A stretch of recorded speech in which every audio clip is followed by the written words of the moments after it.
This is Design Safe Radio, where natural hazards researchers strive to make our society more resilient to everything nature throws at us.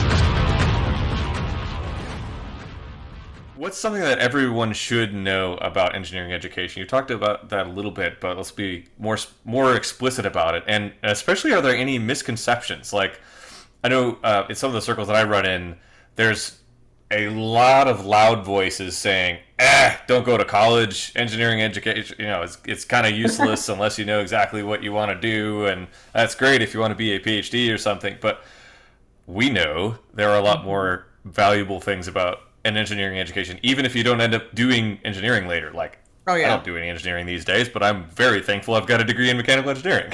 Yeah.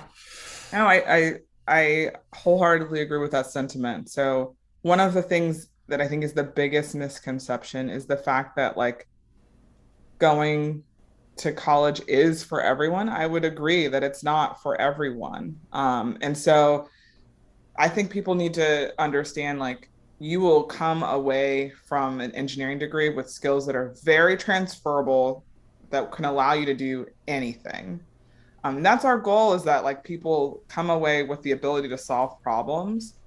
But for us, it's, engineers solve problems for people. Like, that's the main thing that we want our students to walk away with. And so what skills do you need to be able to think about individuals, their needs, and be able to design things to help solve these great, enormous problems that we have in our world. And so to do that, we need a diverse workforce. Mm-hmm. And the way that we've gone about introducing engineering concepts to students these days hasn't really produced that, right? Like, we are pretty far behind in terms of like just production of engineers for the jobs and the needs that we have in this country. And so how do we make a more diverse workforce? How do we figure out how to include more people and give access to people at different levels? That's our job as engineering educators, to try to figure out. Yeah. And that might look like you going to a brick and mortar institution and getting that engineering degree, but it might look totally different for some other people. So, there's been the exploration of like massive online programs that you can pursue. There's credentialing that you could get through different like online certificate programs. So yeah, people are pursuing different pathways to engineering. I do still think there's a lot of value in a college degree, but it depends on you as the individual what that looks like. Mm-hmm. And we're not, most of us, we're not just, solely touting like, come to the university so that we can take all of your money. Like, no, we want people to learn and grow and, have that human element that I think is missing from the online experience, because engineers, we don't work in silos like people think we do. Like, we work on really diverse teams. So I might be a civil engineer on a project, but there's probably an electrical engineer, there's probably a mechanical engineer, there's likely someone in like project management and planning, there's somebody who's good with the numbers and the financial side of things. If I make a product, there's an entire group of people focused on advertising and describing and selling that product. Mm-hmm. And people all of building it and supplying this tooling for it. Able to communicate with each other and have a level of competency in the space. And if you don't ever interact with other people, it's really hard to understand how to do that well. Those transferable skills that I'm mentioning. So yeah, I think that's the misconception, is that, people don't realize it's more than just take some classes and get a piece of paper. It's navigating those relationships and the communication skills and the professional skills that you need to be successful as well. Especially at a large university. I mean, had again, anecdotally here, had I gone and gotten a mechanical engineering degree online, still would have gotten the same degree, may have ended up working at the same place that I did, but never would have been able to get into the marching band at University of Illinois. Wouldn't have met my wife, had our amazing 3 kids, all that thing. Wouldn't have met people from all over the world who we still keep in touch with and have helped shape that diversity of that experience that you're talking about to be able to relate to, the guy from the Northeast who's been a welder for 50 years, and also the lady from Japan who's working on automotive engineering, and everybody in between. As someone with a PhD, like at the graduate student level, you meet so many people from across the world.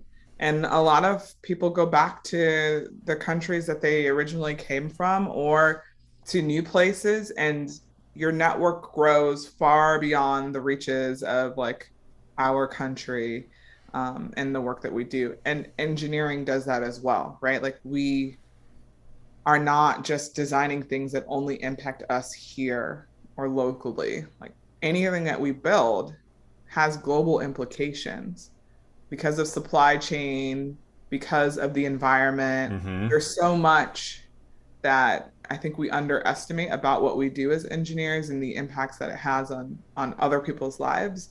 And the more that we get to interact with other people, the more compassionate we are, the more empathetic we are, the better we can relate to one another. And I think it helps us ultimately in the end design a better world. Yeah.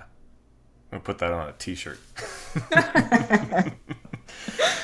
So, getting into talking about the facility that you're currently at down at UF down in Gainesville. So part of that NHERI facility, I mean, you've talked about it a bit, just this massive wind tunnel, this world-class facility.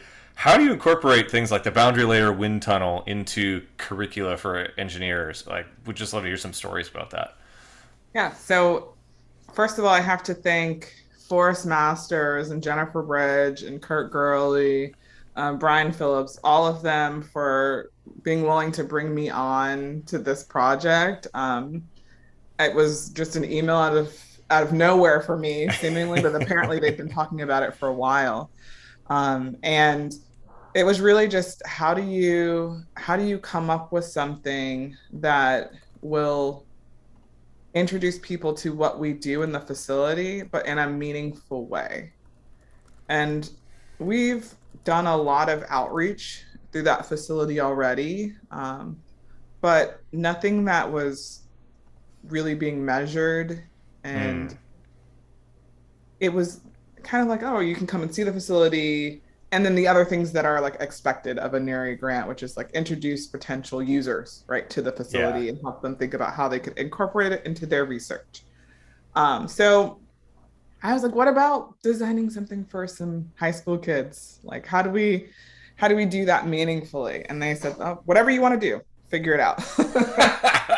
And so, yeah, we decided we were going to help create like this teacher professional development experience in the summer where we would select up to 10 teachers to come and learn about the engineering design process, about inquiry, about like learner-centered teaching, and even talking about things that are traditionally not really talked about, like teamwork, science communication, presentation skills, and have them go through kind of that curriculum to help them integrate a project-based learning activity into their classroom through the academic year.